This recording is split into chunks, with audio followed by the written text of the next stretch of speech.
Buenas noches con todos, ¿qué tal? Mi nombre es Jesús Zapata, jefe de Soluciones Nutricionales. Les doy la bienvenida al webinar Actualización en Prevención de Problemas relacionados a la alimentación.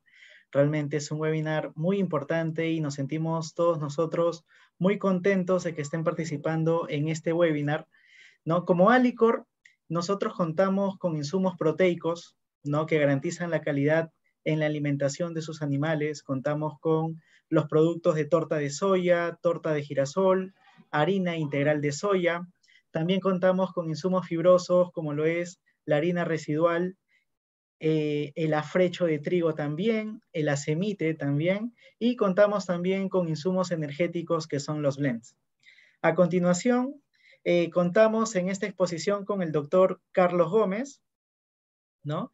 Eh, el doctor Carlos es ingeniero zootecnista de la Universidad Nacional Agraria La Molina, cuenta con doctorado en nutrición animal, es docente también, cuenta con más de 30 años de expertise en todos los temas relacionados a la nutrición, alimentación en la ganadería, y vamos a estar esta noche con mucho conocimiento con su exposición, ¿no? Entonces, sin más que decir, le doy pase al doctor Carlos Gómez para que nos pueda acompañar en esta exposición. Adelante, doctor Carlos. Buenas noches. Quiero compartir con ustedes cómo está organizado la sesión. Primero voy a hacer una explicación resumida del tema. Eso va a tomar aproximadamente 50 minutos. Luego va a haber oportunidad de absolver las preguntas que ustedes crean conveniente hacer. Para eso, hagan por favor uso del chat. Y luego va a haber una pequeña encuesta.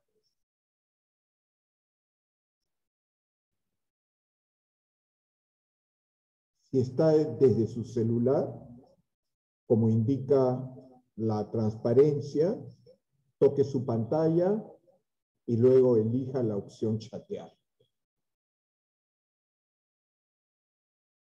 Si está desde una computadora en casa, seleccione la opción chat.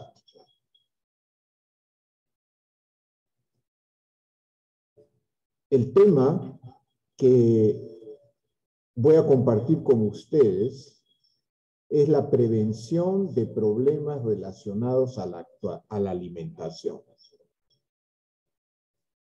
¿Por qué he decidido tocar ese tema? Porque hay consecuencias en esos llamados problemas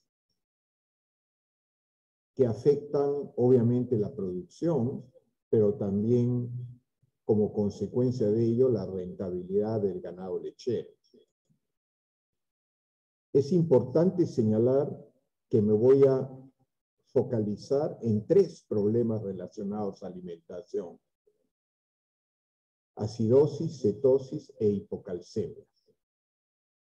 Cualquier productor que tenga ganado lechero y que aspira a tener alta productividad, tarde o temprano se encuentra o se ha encontrado o se encontrará con la presencia de alguno o todos esos problemas. Y básicamente son problemas relacionados a la alimentación. Desde ese punto de vista, es importante señalar también que la mayor frecuencia de su ocurrencia es en el primer tercio de la lactación. Es difícil encontrar alta frecuencia de casos pasados los primeros 100 días de lactación. En ese sentido, algo importante que mencionar desde el inicio es que no solamente lo que hacemos durante la lactación tiene impacto sobre la prevalencia de estos problemas. También es importante lo que hacemos en el preparto. De tal manera que para obtener bajas incidencias de cualquiera de esos 3 problemas, nos tenemos que también fijar en cómo manejamos la alimentación en el preparto. Y en el preparto significa las 3 primeras semanas, las 3 últimas semanas de la gestación. Y por supuesto, también cómo manejamos la alimentación y el manejo en general de la vaca posparto. Si uno hace adecuadamente el manejo y el programa de alimentación pre y posparto, no es que va a tener 0 de incidencia, va a tener bajas tasas de presentación de problemas y por lo tanto va a contribuir a una mejora de productividad. Si uno hace inadecuados manejos en el pre y en el posparto temprano, va a haber una alta probabilidad de que esos problemas realmente ocasionen consecuencias no solamente en la producción lechera, sino también en la salud de los animales y también en la fertilidad, que obviamente es un atributo que siempre queremos optimizar. He señalado que justamente ese periodo de pre y posparto, al cual denominamos periodo de vaca en transición, necesita mucha atención del manejador del rebaño, mucha atención del programa de alimentación que yo provea a los animales. En ese sentido, es muy importante los registros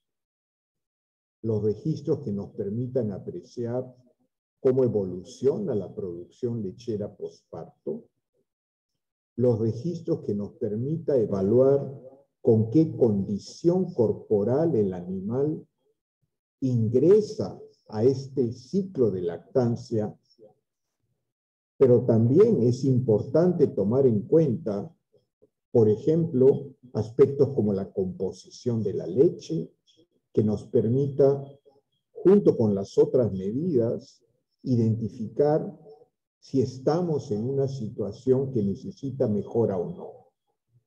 Voy a introducir luego en esta presentación algunas evaluaciones adicionales que son importantes hacer para poder detectar la existencia de estos problemas y por lo tanto tratar de mitigarlos.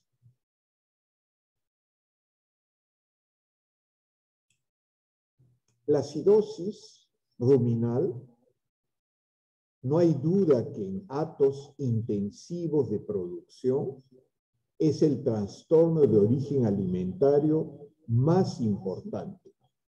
No solamente en sistemas intensivos, sino también en sistemas pastoriles que se quiera alta productividad. Cuando el animal consume alimento, en el rumen del animal hay el proceso microbial que hace utilización del alimento consumido y como parte de ese proceso de digestión microbial sobre lo que el animal come, se producen diversos ácidos, denominados ácidos grasos volátiles. Conforme más intenso sea el alimento, me refiero menos forraje y más concentrado, yo voy a tener más producción y por lo tanto existencia de acidez ruminal. Es cierto que cuando yo pongo más concentrado, también obtengo más producción. De tal manera que hay una fina línea donde por querer más producción, hay un límite donde yo genero acidosis. Acidosis se manifiesta, y es una variable química, la medición de lo que se denomina pH ruminal. Esto se hace en campo, se hace en laboratorio, es una medida absoluta de la presencia de acidosis o no. Sin embargo, desde el punto de vista práctico, no es posible hacer eso con frecuencia, de tal manera que eso origina una dificultad de saber cuántos y en qué magnitud, si es que es el caso, los animales presentan este problema. Hay que recordar que la vaca pertenece al grupo de animales rumiantes. Y estos animales, el vacuno, el ovino, el caprino, el camélido, son animales que como especie han evolucionado hace miles de años consumiendo hojas y tallos de plantas, forrajes o pasturas. Y eso ha condicionado que en su proceso digestivo tiene que haber una ingesta, un consumo de alimento, hojas y tallos, forraje.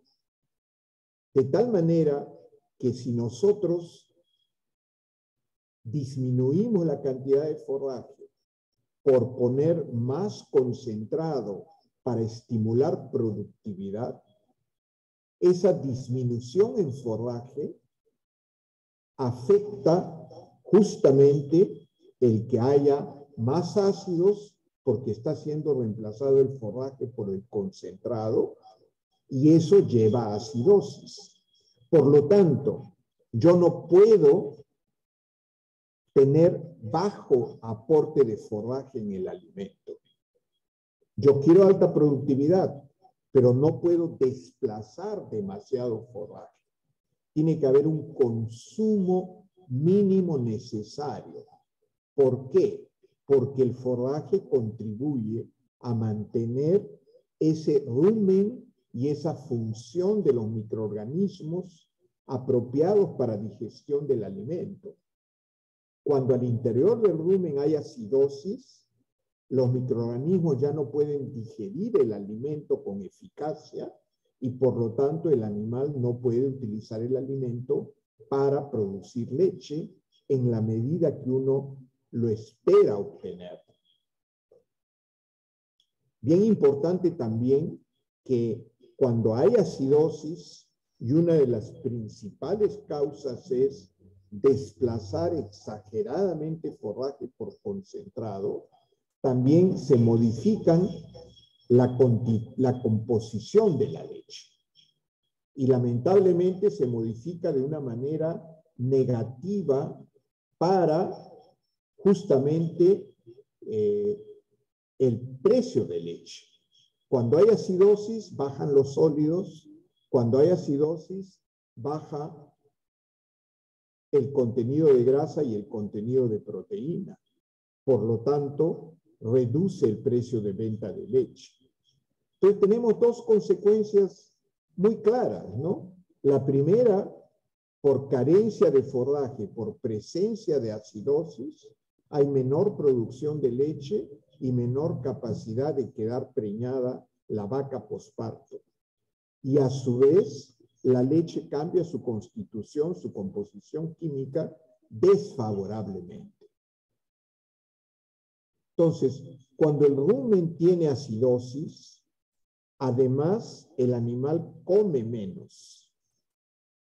Y obviamente si come menos y digiere menos eficazmente el alimento, se produce lo que ya he señalado, menor producción de leche con una composición que recibe menos pago.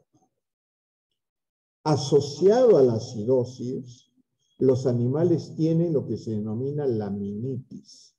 Esto es, a nivel de la pezuña del animal hay una afectación que hace que el animal tenga poca habilidad o poco deseo de moverse.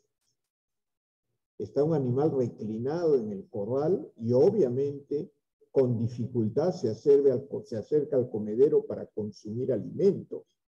Tiene dolor y esa evidencia es un efecto directo de acidosis. Entonces, bien importante prevenir que los animales no presenten este problema. Todo está basado en el concepto del rumen saludable.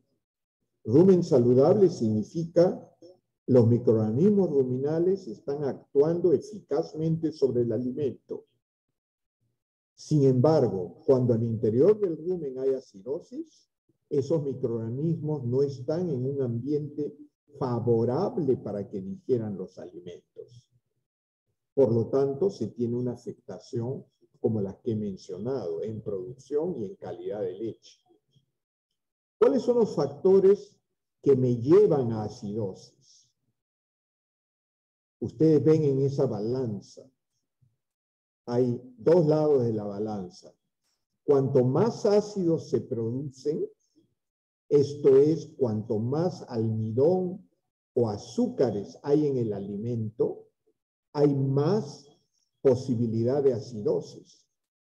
Mientras que conforme haya más fibra, forraje, esto promueve masticación y secreción de saliva que contrarresta la acidosis.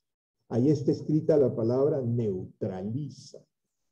De tal manera que no puede haber mucho almidón, maíz, por ejemplo, y no puede haber poca fibra. Ese es un cuadro ya muy problemático, ¿no? Exceso de concentrado y poco forraje. No hay suficientes agentes de neutralización y hay bastantes agentes que producen acidosis. Entonces, ¿cómo previeno acidosis? ¿Cómo prevengo acidosis? Haciendo que en el alimento que consume el animal haya el apropiado balance entre ambos. Alguien dijera, el apropiado balance es no le des maíz. Obviamente nunca vas a tener acidosis. Sin embargo, también vas a tener poca producción de leche. El maíz da mucho más energía que el forraje. Por lo tanto, cuando yo quiero dar más energía al animal, tengo que disminuir forraje y dar espacio para contribuir con maíz. Sin embargo, no puedo desplazar en exceso el forraje por concentrado, porque entonces pierdo la habilidad de neutralización en alguna medida y exagero la producción de ácidos por ese componente concentrado del alimento. Entonces, cuando yo tengo poco forraje o tengo un forraje picado muy pequeño, tampoco tengo esa capacidad de que el forraje suficientemente neutralice acidosis.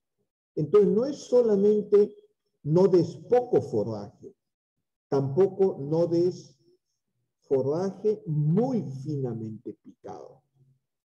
Y por otro lado, ustedes conocen, hay diversas calidades de concentrado. Hay concentrados que tienen más o menos energía.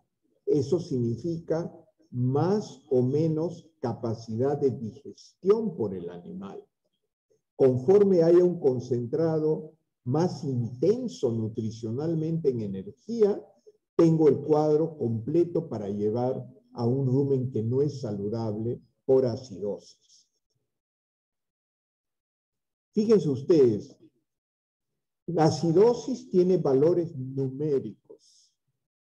Y ahí ustedes ven, dice pH ruminal en vacas lecheras. En un caso, animales con pH 6,4. En otro grupo de animales, un pH de 5,8. Conforme el número es más pequeño, significa más grado de acidosis. Quiere decir que 5,8 hay más acidosis que 6,4. 6,4 es un valor relativamente normal en el rumen. Los microorganismos actúan con eficacia digiriendo el alimento. 5,8 ya hay acidosis ruminal. Fíjense la consecuencia de que los animales tengan acidosis ruminal. La digestibilidad en el rumen de la fibra que consume el animal cae de 51% a 44%. Quiere decir que debido a ese grado de acidosis ya no hay la misma capacidad de digerir el alimento. Pierde de 51 a 44%. Esa caída equivale aproximadamente a 2 kilos de leche menos por día por vaca. Quiere decir que esa es la magnitud que nosotros perdemos de producción por manifestar en los animales el grado de acidosis que está en este ejemplo.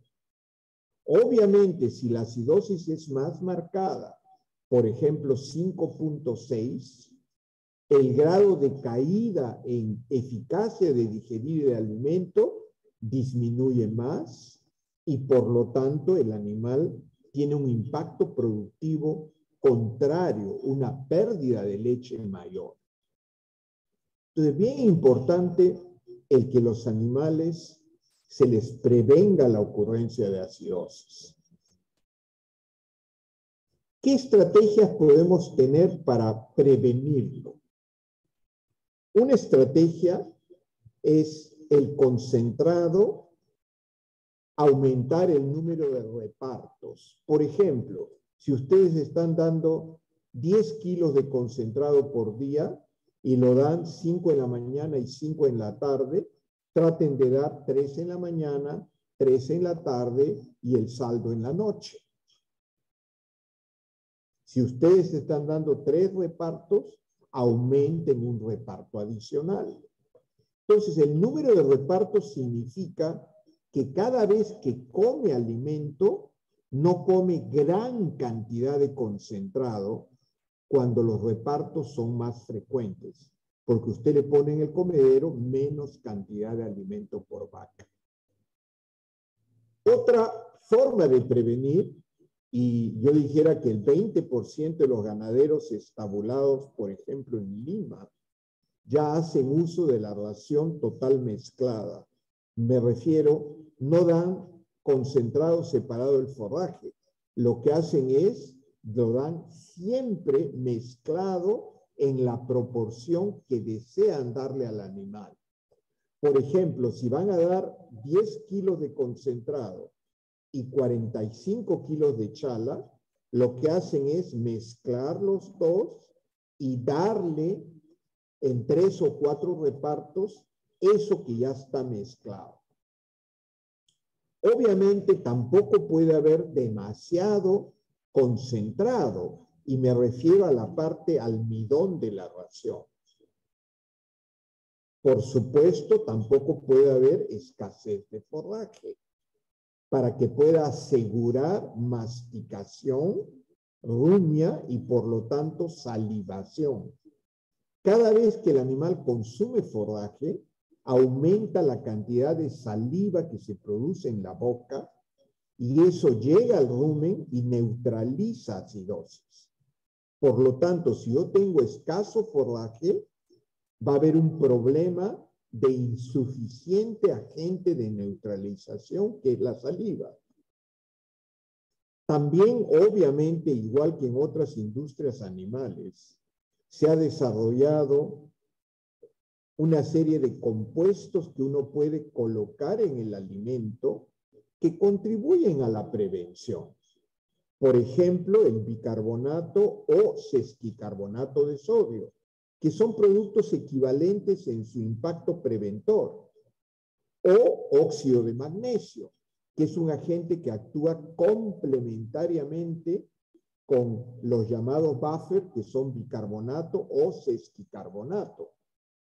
Diferente a esos compuestos son las levaduras vivas, que son microorganismos que cuando ingresan al sistema ruminal contribuyen a prevenir acidosis.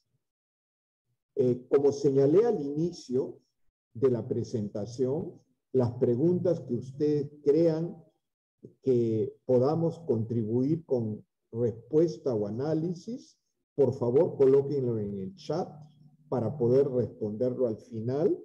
Y si el tiempo no alcanza, de todas maneras vamos a contestar todas por vía de correo electrónico. Es bien importante que el forraje, aquí colocado en abreviatura como NDF, fibra detergente neutra, lo que hace es estimula la masticación. La masticación hace que haya más producción intensa de saliva y eso al llegar al rumen neutraliza acidosis. Entonces, bien importante que uno tenga una suficiente cantidad de forraje en la dieta y que tenga tamaño de picado no muy pequeño. ¿Qué significa no muy pequeño? Entre 1,5 a 2,5 centímetros de largo. Modernamente ya se hace uso de ayudas para poder determinar si el forraje tiene un tamaño de picado apropiado. Me refiero, si no es muy chico, que provoca problemas, pero también si no es muy grande. Igual yo dije, ok, no tengo acidosis y doy poco concentrado, es cierto, pero voy a tener poca productividad. Igual, no voy a tener acidosis y pico grueso, es cierto, pero ese forraje no va a ser consumido en cantidades suficientes. Ese forraje va a limitar el consumo de concentrado si está demasiado grande. Entonces, no es apropiado ni muy chico ni muy grande. Y justamente para eso sirve estos apoyos que permite caracterizar qué tamaño tiene el forraje y poderlo comparar en su tamaño de picado con lo que debe ser un tamaño apropiado.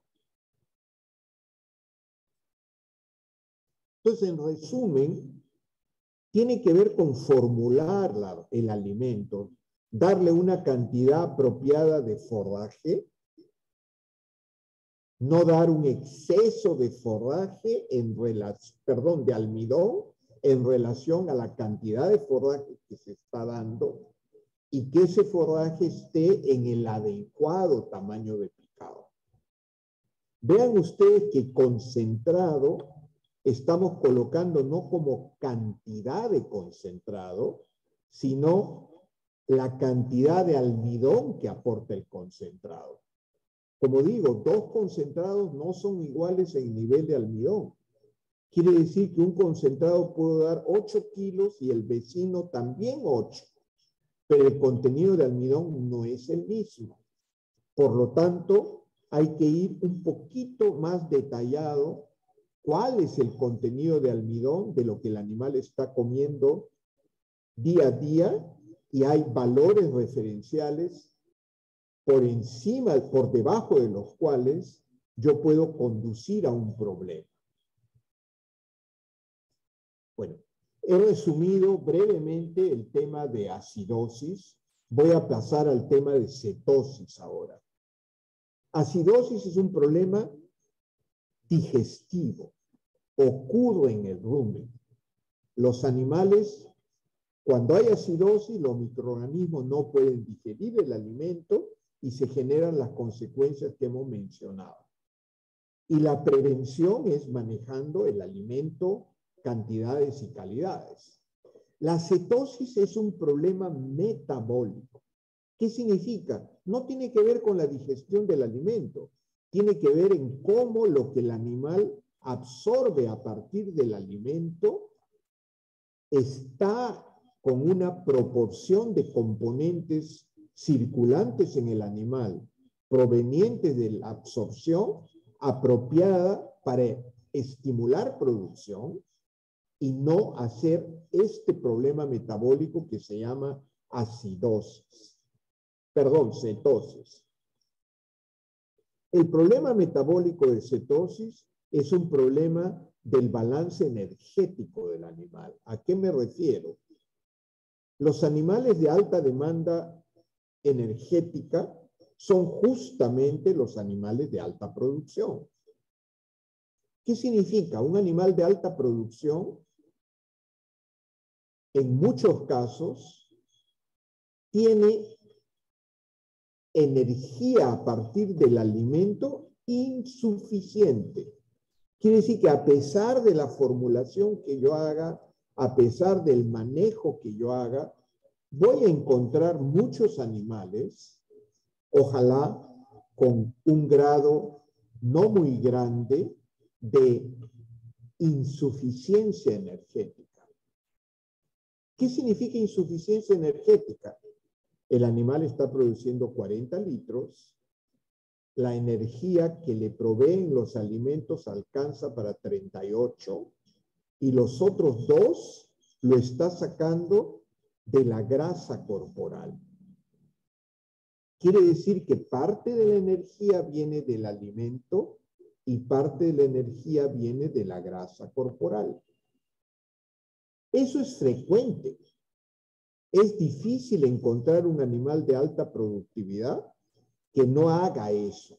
Me refiero, el alimento no cubre toda la demanda nutricional energética, por lo tanto el animal obtiene parte de la energía de la grasa que tiene en el cuerpo. Sin embargo, ¿qué cosa es la cetosis? El animal tiene más energía que saca de grasa que lo que comúnmente se llama normal. Entonces, ¿cuándo el animal usa más grasa para cubrir la demanda energética? Justamente cuando el alimento le provee insuficiente energía. Conforme le provea más insuficiente energía, más grasa el animal va a utilizar como fuente energética. ¿Cuándo ocurre esto? Obviamente en una vaca de alta productividad. Conforme más productividad exhibe, va a crearse un hueco energético más grande que el animal va a movilizar más grasa. Entonces, esa situación es común. ¿A qué me refiero? Es común en las 2 primeras semanas posparto de una vaca de alta productividad. Entonces hablamos de la cetosis subclínica. ¿Qué significa? El animal no está deprimido visualmente. A veces está tirado en el suelo con incapacidad de moverse inclusive. Ajá, quiere decir que son animales con problemas, ¿no? Ok, pero a veces no es visualmente detectable, pero está teniendo cetosis. Está teniendo como fuente energética mucha grasa corporal. Eso se mide a través de análisis en sangre. Ustedes ven la línea amarilla en la gráfica, señala semanas en relación al parto. El parto es el día 0 y vean cómo esos compuestos que son grasas libres comienzan a aumentar hasta llegar a un nivel bastante alto comparado a antes del parto. Esos ácidos grasos libres justamente es la grasa en el cuerpo que está ahora circulando en una concentración más alta en sangre y produciendo ese problema que se llama cetosis, perdón. Esos ácidos grasos en mayor concentración en sangre que provienen de la grasa corporal que está siendo removida para cubrir el hueco energético del animal, un destino común es el hígado. Y el hígado comienza a engrasarse. Como está llegando más grasa, el hígado pierde capacidad de utilizarlo completamente y comienza a acumularse. Ese acúmulo de grasa en el hígado, que originalmente estaba en otras partes del cuerpo, comienza a dañar la capacidad en el hígado de convertir el alimento en compuestos para producir leche. Y además, como se comienza a saturar de grasa el hígado trata de deshacerse de la grasa, convirtiéndolo en otros productos que son tóxicos para el animal. Entonces, la incapacidad energética posparto lleva a hígado graso, lleva a un aumento en la concentración de productos derivados de grasa que producen efectos negativos en el animal. Vamos a ver cuáles son los efectos negativos. Baja producción, porque el hígado no tiene capacidad de convertir suficientemente lo que absorbe en producción de leche. También hay más mastitis. ¿Por qué? Los compuestos llamados tóxicos en esta presentación, que son productos derivados de la grasa en exceso a nivel hepático, esos causan problemas de inmunidad en el animal que lo lleva a tener menos capacidad de respuesta ante un problema y por lo tanto lleva a mastitis. Entonces, bien importante que la cetosis hay que evitarla en lo posible. Fíjense ustedes el impacto sobre fertilidad. Aquí ustedes tienen 3 grupos de animales. Animales, vacas normales, vacas que están teniendo cetosis, pero subclínica, y vacas que están teniendo cetosis clínica. Vacas que tienen visualmente un problema, no comen, vacas que no se mueven al comedero, vacas que están postradas, vacas con cetosis clínica. Miren ustedes 2 variables nomás. Servicios por concepción. Una vaca normal, 1.2 servicios por concepción. Con cetosis clínica necesito 2. Otra variable, días abiertos, quiere decir días a la preñez, 80 en el normal, 102 en cetosis subclínica. Quiere decir que yo tengo una pérdida reproductiva. Tengo que prevenir cetosis para que no tenga esta consecuencia, por ejemplo, en la parte de fertilidad. ¿Qué estrategias puedo manejar para prevenir cetosis? Obviamente, disminuir la movilización de grasa.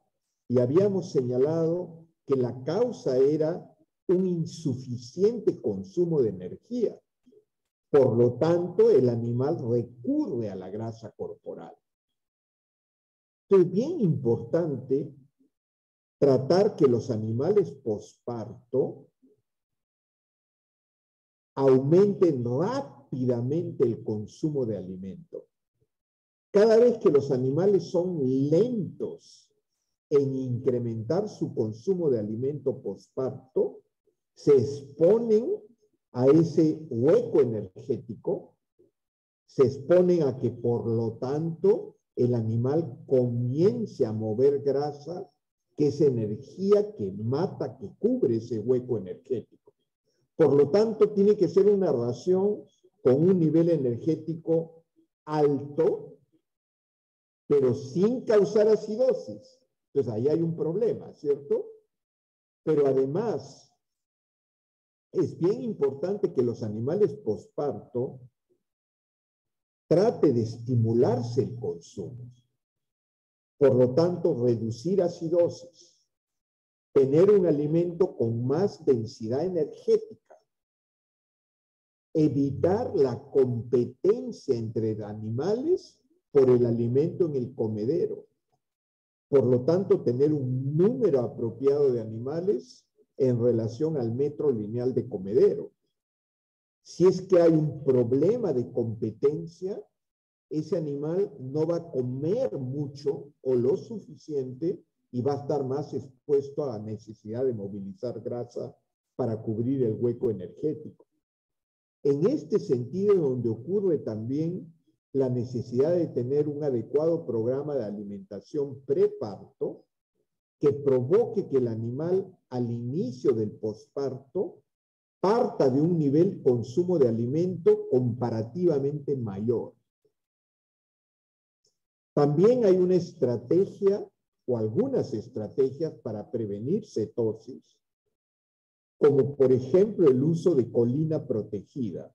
Esta es una vitamina que se da en el alimento y que permite facilitar el movimiento de grasa del hígado al resto del cuerpo, de tal manera que no provoca en cantidad alta hígado graso, porque estoy jalando la grasa del hígado al resto del cuerpo.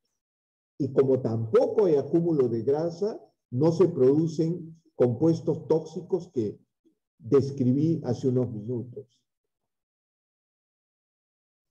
También hay ganaderos que usan propilenglicol. Esto es una solución de un compuesto que da glucosa a nivel metabólico, y la glucosa previene la formación de esos compuestos tóxicos y por lo tanto reduce la consecuencia negativa de tener cetosis. Es importante que el costo de la cetosis tiene que ver, por un lado, con la pérdida de producción de leche, pero también con el costo de tratar los animales cuando tienen un problema clínico, pero también, como he señalado hace unos minutos, con el problema de fertilidad. Y por lo tanto, la suma de esos efectos conduce a menor rentabilidad del negocio. Voy a pasar esto por aras de tiempo. Fíjense, en el caso de colina, hay un uso creciente, especialmente en vacas de alta producción, para prevenir la presencia de estos problemas de cetosis, hígado graso, que afectan la productividad. He señalado que esa grasa que está presente en el hígado, su vía eficaz es que del hígado circule al resto del cuerpo. La vía equivocada, cuando hay exceso, es que se convierta en productos tóxicos. Y el ejemplo de productos tóxicos son los llamados cuerpos cetónicos. Exceso de grasa, utilización incompleta por la vía favorable de exportarlos del hígado al resto del cuerpo, presencia de cuerpos cetónicos, acumulación de grasa en el hígado.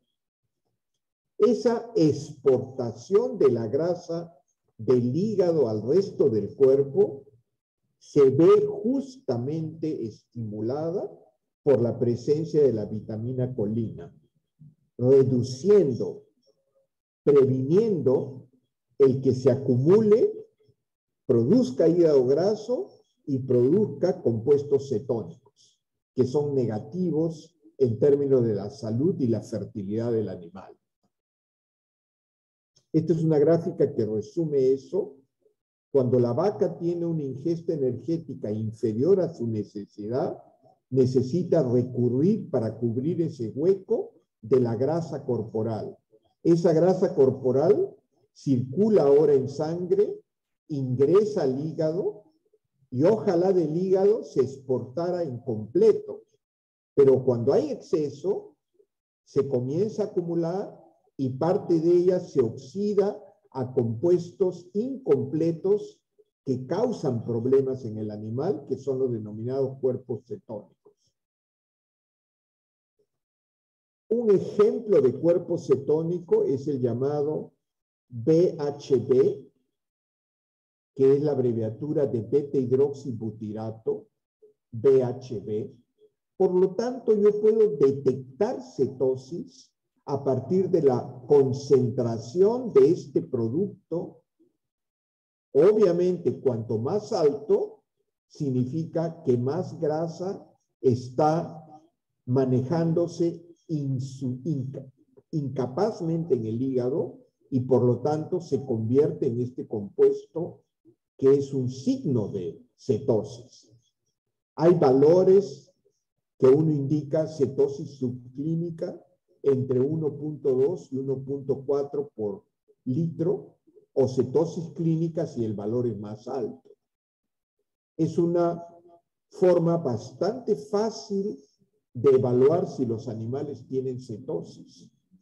Saco una muestra de sangre, coloco una gota en el dispositivo y me lee el valor.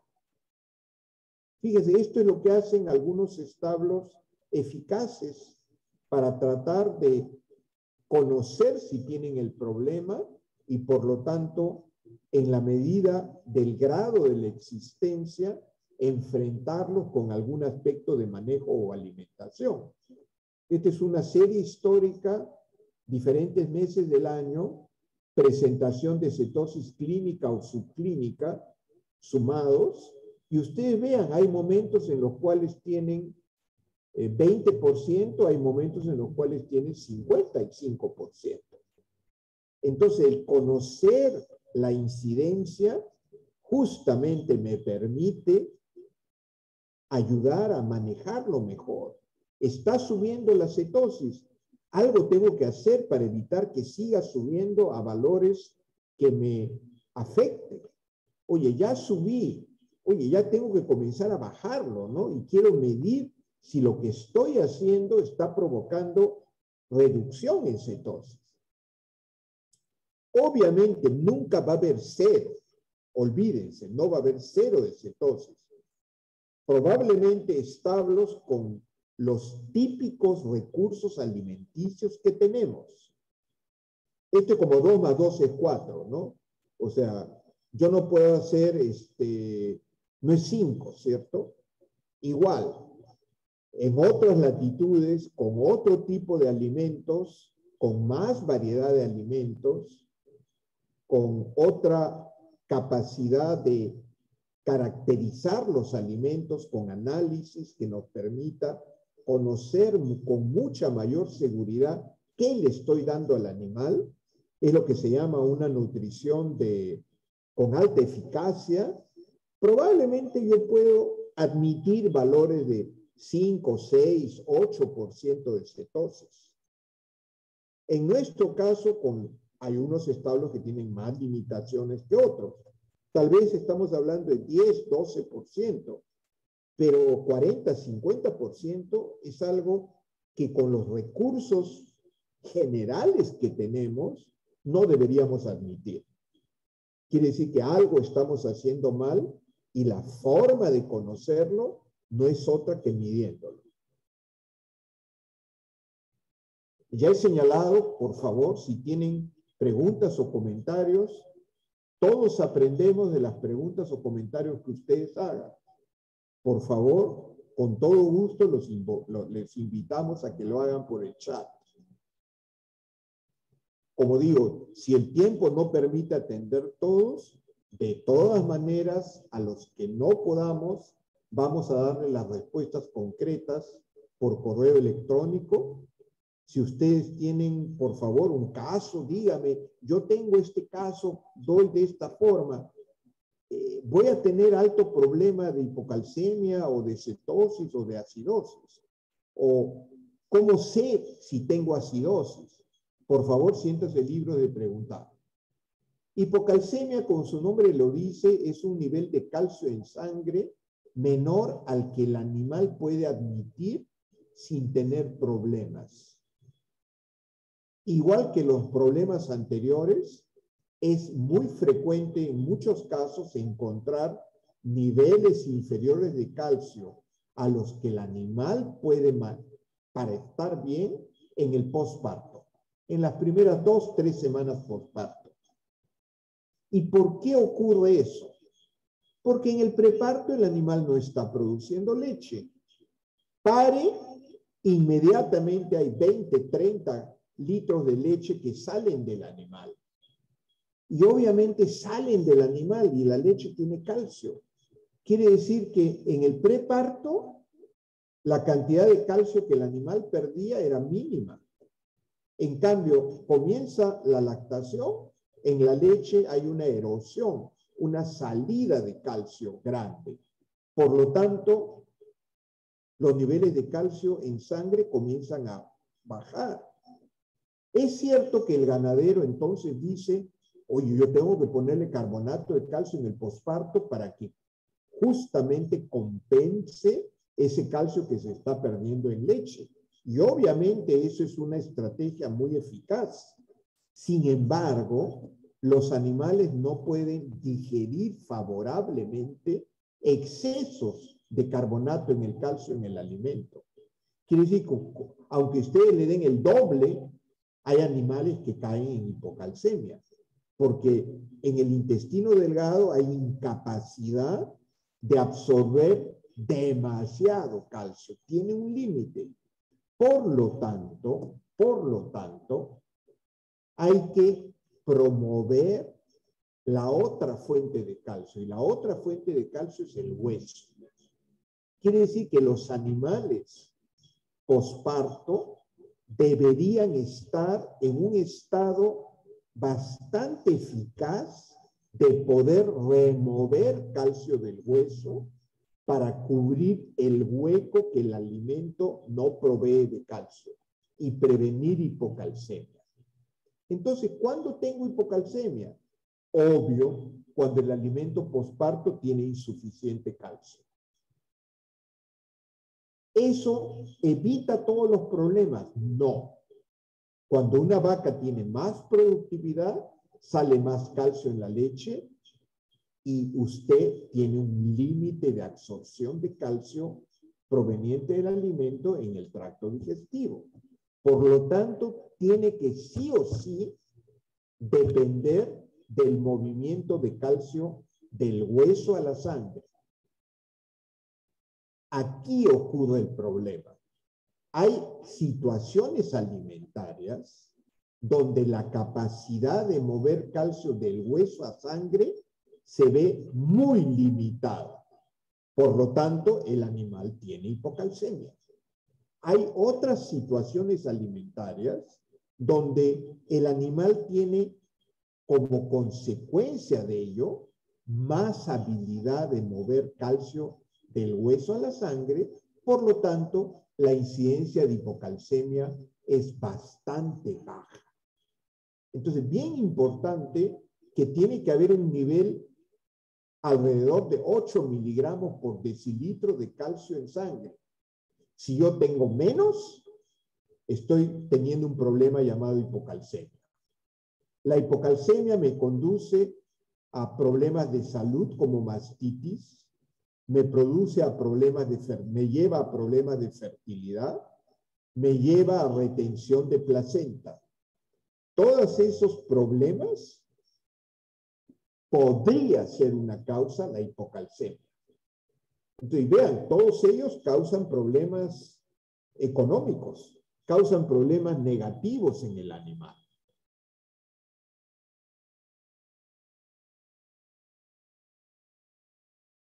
Ahora, ¿cuáles son esas condiciones en el alimento no favorables para que el animal extraiga calcio del hueso para cubrir el hueco que el alimento no le provee? Eso se llama balance ácido-base. Eso se llama concentración de algunos minerales en el alimento que provocan esa incapacidad para mover calcio del hueso a la sangre. Quiere decir, para poder detectar eso, yo necesito conocer la concentración de sodio, potasio, cloruro y sulfato en el alimento. Hay una proporción de ellos que provoca facilidad de mover calcio. Hay una proporción diferente que no promueve mover calcio del hueso. Por lo tanto, yo debo conocer esta relación, y si la relación no es conducente a favorecer la movilización de calcio, entonces tengo que modificarla, y la forma más eficaz de hacerlo es utilizando las denominadas sales aniónicas, que al aportar aniones a la dieta hace que los animales tengan habilidad para mover en mayor magnitud calcio del hueso a sangre. Entonces, ¿cómo se detecta eso? Eso se detecta por el pH en la orina, en las vacas en preparto. Fíjense, si las vacas están con un pH 8, quiere decir que el alimento tiene proporciones de sodio, potasio, cloro y azufre que lo llevan a tener alto riesgo de hipocalcemia. Quiere decir que esta desproporción yo la puedo detectar por el pH en orina. Miren, cuando el pH en orina está entre 6 a 7, la dieta o la adición del aditivo ha corregido el desbalance. Por lo tanto, ahora se observa un pH entre 6 y 7 en orina y el riesgo de hipocalcemia es muy bajo. Viceversa, cuando el alimento tiene una desproporción que se manifiesta en un pH de 8 o más, hay un riesgo alto.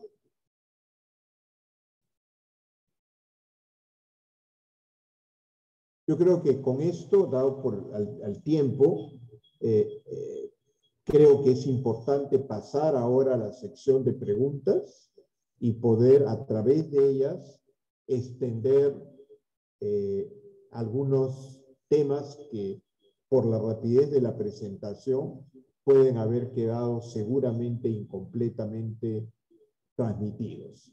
Adelante, por favor. Listo, doctor Gómez. Muchas gracias. Igual agradecer a todos los que nos están acompañando el día de hoy. Yo voy a pasar a leer algunas preguntas. Si es que en el interín van saliendo más preguntas, por favor, no duden en escribirlas, que de todas maneras vamos a ver la forma de contestarlas. Si es que no puede ser hoy, a través del correo electrónico o nos ponemos en contacto con ustedes telefónicamente. Bueno, acá tenemos una pregunta de Abner. La pregunta es, le agradece, doctor Gómez, por la presentación y ¿cómo determinamos el punto de equilibrio de la cantidad y tamaño de corte adecuado del forraje para lograr eficiencia y no caer en acidosis subclínica? Excelente pregunta porque me permite ampliar la temática que está implícita en ella, ¿no?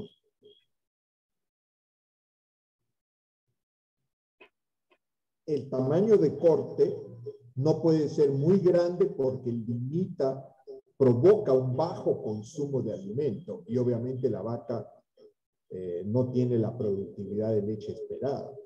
Tampoco puede ser muy pequeño porque no estimula rumiación y no permite suficiente agente neutralizante proveniente de la saliva.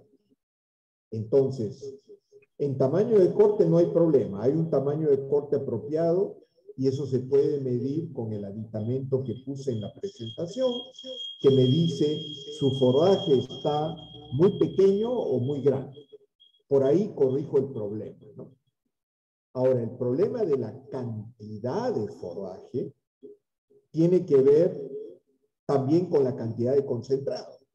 O sea, yo puedo tener bastante forraje y poco concentrado. Pueda tener insuficiente acidosis. Pero si yo tengo esa situación, no tengo alta productividad. Entonces hay un punto de balance. El punto de balance no es la cantidad de concentrado, es la cantidad de almidón. Entonces voy a avanzar con algo de, digamos, seguridad, no dando exceso de concentrado, pero ustedes van a tener un vecino que tiene la misma cantidad de concentrado que yo estoy usando. El vecino tiene la misma el mismo proveedor de forraje, del mismo tamaño de corte. Y yo voy a tener acidosis y mi vecino no. Pero yo también le estoy dando 10 kilos de concentrado, pero hay que averiguar su concentrado cuánto de almidón tiene, comparado con el del vecino. Lo más probable es que lo que está teniendo es un contenido de almidón más alto. Y por lo tanto, no es la cantidad de forraje el problema, sino es la cantidad de almidón en el concentrado que estoy proporcionando. Puedo poner inverso. Yo estoy usando el mismo concentrado de mi vecino, ¿ok? El mismo concentrado, y le estoy dando también 10 kilos. Ajá. Oye, pero yo tengo acidosis y mi vecino no lo tiene. Claro, mi vecino le está dando 50 kilos de chala, yo le estoy dando 40.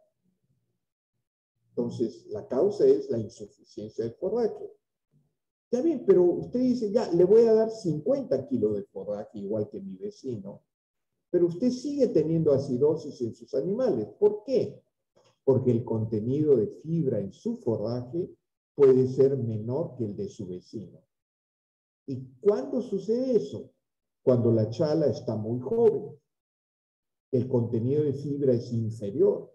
Su vecino tiene una chala con grano 50% maduro. Usted tiene una chala que todavía no ha puesto grano. Por supuesto, tiene menos fibra. Entonces, vea cómo no es solamente la cantidad de concentrado, y ese es un error frecuente. Tiene que ver con la calidad del concentrado, tiene que ver con la cantidad, obviamente, pero también tiene que ver con la cantidad y calidad del forraje, incluyendo el tamaño de corte o de picado. Tiene que ver, usted me dice, yo doy el mismo concentrado de mi vecino, la misma cantidad, compro el mismo forraje, y en mi caso yo tengo acidosis y mi vecino no.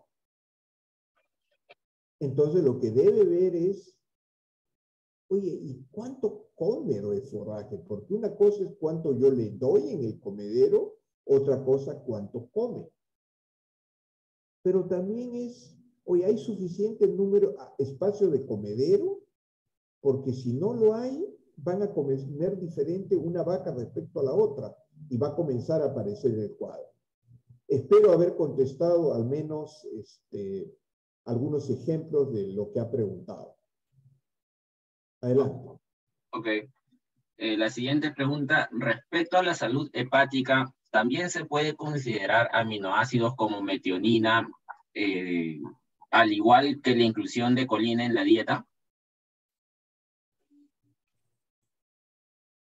Para responder a la pregunta, la primera clarificación que debo hacer, y entiendo que el participante lo tiene claro, pero solamente quiero ratificar, no es colina que no se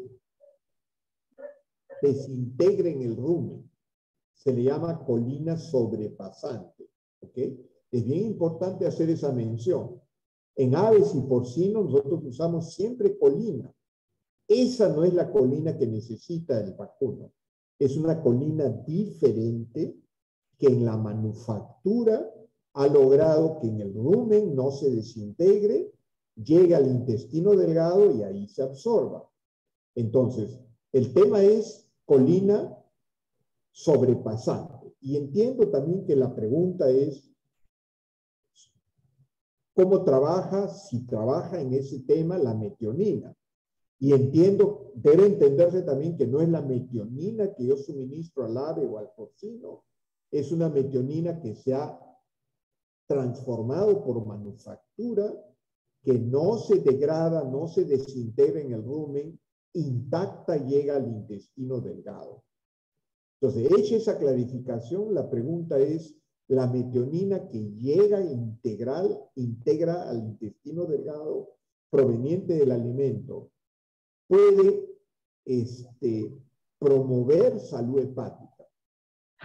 Sí, pero no en el mecanismo que lo hace la colina sobrepasante, o no en la misma intensidad que lo hace la colina sobrepasante. Quiere decir que yo no voy a poder superar totalmente el cuadro de cetosis con metionina sobrepasante. Lo más probable es que pueda contribuir en una medida pequeña a ello. En cambio, con colina sobrepasante, la habilidad que tengo de reducir o prevenir es 2 o 3 veces más grande. Y no lo puedo cubrir con más metionina sobrepasante. Quiere decir que hay parte del problema pequeño que puedo cubrir con metionina sobrepasante. El hueco adicional tiene que ser en la forma de colina sobrepasante. Adelante. Ok. Adicionalmente a esta pregunta, doctor Gómez, ¿existen experiencias de uso de silimarina como protectores hepáticos en vacunos de producción lechera? Es interesante la pregunta que deriva de justamente el interés que existe de proteger el hígado por las consecuencias negativas de tener un hígado afectado, por ejemplo, por cetosis. Y obviamente hay otros cuadros que pueden afectar la salud hepática. Por ejemplo, las micotoxinas, algunas de ellas tienen como evidencia bien clara problemas a nivel de hígado. Por lo tanto, este tema de proteger la salud hepática es de suyo importante y por lo tanto ha habido o hay una serie de propuestas para hacerlo. Sin embargo, como muchos temas en alimentación animal, algunas propuestas tienen más evidencia clara de éxito y otras tienen evidencias menos claras. ¿A qué me refiero? Hay más evidencia que demuestre en diferentes circunstancias la importancia de un aditivo o de otro, porque estamos hablando de aditivos, obviamente. Y en ese caso, para vacunos lecheros, el uso de silimarina o equivalente, hay muy pocas evidencias de trabajos bajo control apropiado que permita diferenciar o evidenciar el impacto de agregar ese tipo de aditivos. Lo que podría decir es, sí puede hacerlo, la magnitud no la conocemos, la magnitud en relación a grado de cetosis no lo conocemos, por lo tanto sería una apuesta con niveles de éxito variables, ¿no? Adelante. De acuerdo. ¿Cómo se puede diferenciar a través de signos clínicos entre una hipocalcemia y cetosis? Excelente pregunta porque hasta yo podría poner acidosis también, ¿no? O sea, con acidosis el animal está postrado. Con acidosis, obviamente, el animal rumia con menos frecuencia. Pero ¿qué cosa tiene en común? Come menos y está postrado. Ok, ¿en qué se diferencia atendiendo la pregunta? Obviamente, signos clínicos, pregunta, o sea, no estoy midiendo calcio en sangre, no estoy midiendo beta-hidroxibutirato en sangre o leche. Signos clínicos, ok. La hipocalcemia clínica se parece a la cetosis clínica, subclínica, se parece a la cetosis subclínica. No hay facilidad de diferenciarlo. En signos clínicos no hay claridad de diferenciación. Lo que típicamente se hace en práctica es responde a calcio o responde a suero glucosado. Ese es lo que sucede en el campo, ¿no? O sea, y si responde a uno o a otro, pues va a haber otros animales que signo clínico es pobre y voy a saber cuál es. O sea, con signos clínicos es bien difícil diferenciar hipocalcemia y cetosis. Entonces, en los clínicos que se observe, o pongo suero o pongo calcio, y dependiendo a cuál responde, voy entonces a los clínicos estar convencidos qué cosa es. Eso sería mi respuesta para esta pregunta.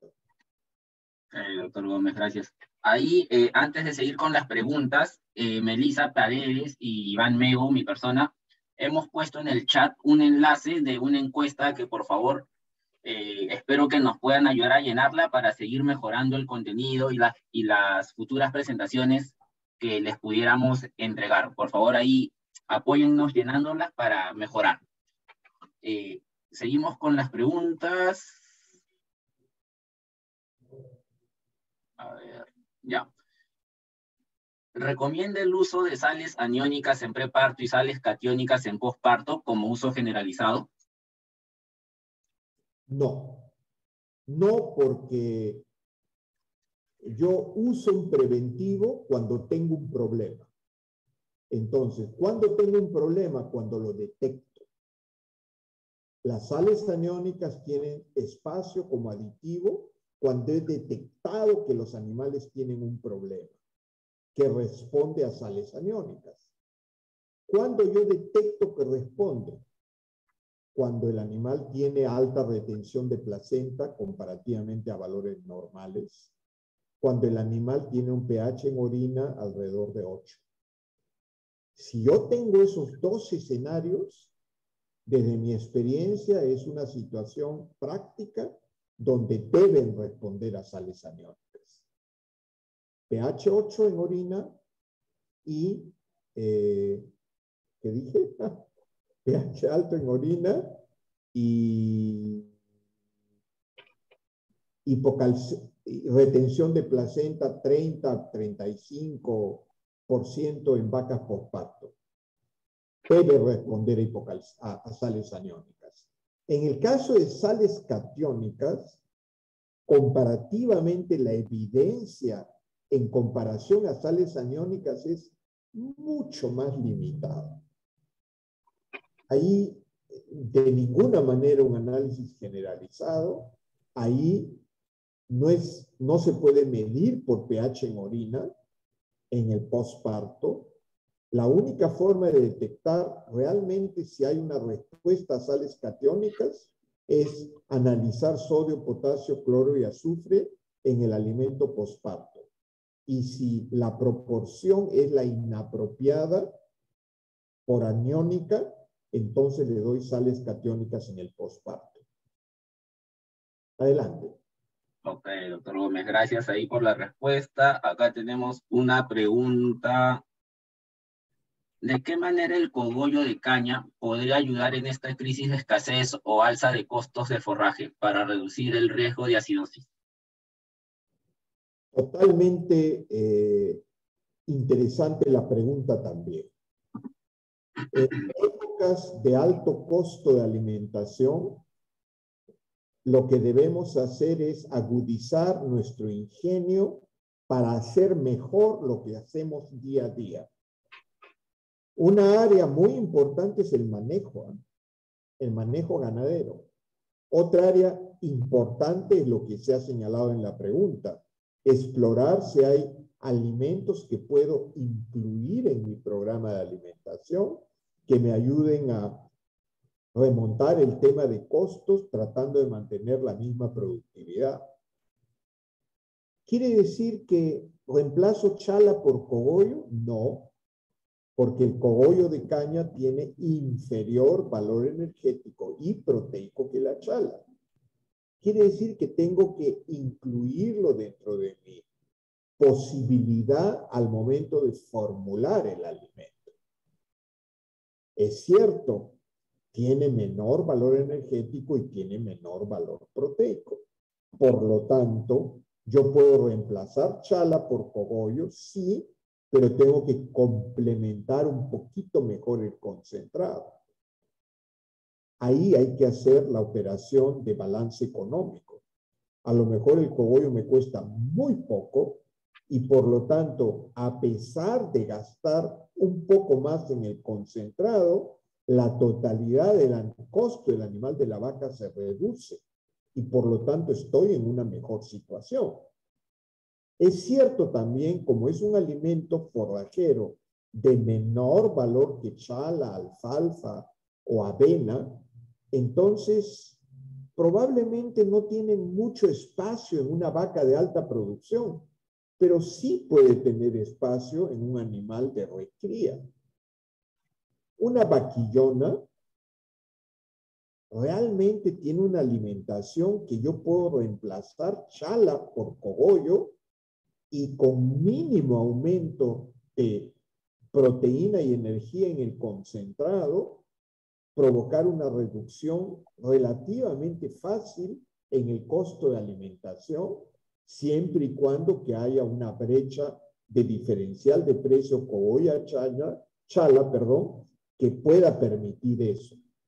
Bien importante que cuando los forrajes son de menor calidad nutricional, es mucho más importante picar apropiadamente. Entonces, sería muy lamentable dar cogollo entero, porque realmente los animales tienen poca habilidad de trocear, picar, consumir. Tendría que obligarme a picar pequeño, 2, 3 centímetros. Bajo esa manera, claro, uno dice es costo, pero por otro lado, el animal va a comer más y va a digerir mejor el alimento. Adelante. Ok. Ya nos vamos quedando cortos de tiempo. Vamos a tratar ahí de leer un par de preguntas más y las demás nos ponemos en contacto para responderlas a través de correo electrónico. En crianzas extensivas, donde la alimentación es solo a base de forraje como ryegrass o pastos naturales, ¿qué factores son los causantes de acidosis y cómo podemos corregirlas? Es muy raro el caso de acidosis ruminal en alimentación basada exclusivamente en forrajes. Para que haya acidosis, como he tratado de explicar, tiene que haber agente causante de acidosis. Y el forraje como alimento único, el pH ruminal va a estar en 7. Solo cuando yo agrego, desplazando forraje por concentrado, obviamente, el pH comienza a acercarse a valores de 6,5, 6, 5,8, indicativos de acidosis.